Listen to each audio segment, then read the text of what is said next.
అసలు కడపలో పెట్టడం అనేది ఒక చారిత్రాత్మక అంశం.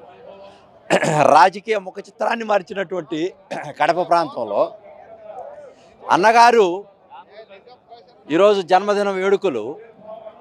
అన్నగారు పార్టీ పెట్టినప్పుడు ఎస్సీ ఎస్టీ బీసీ మైనార్టీల యొక్క ఆకలి దప్పుల నుంచి పుట్టినటువంటి ఆర్తనాదాల్లో వాళ్ళ యొక్క అభివృద్ధి సంక్షేమం ఆత్మగౌరవం అనేటువంటి నినాదంతో పుట్టినటువంటి తెలుగుదేశం పార్టీ ఆనాడు కడపలో కూడా ఒక స్వీప్ చేసినటువంటి పార్టీ.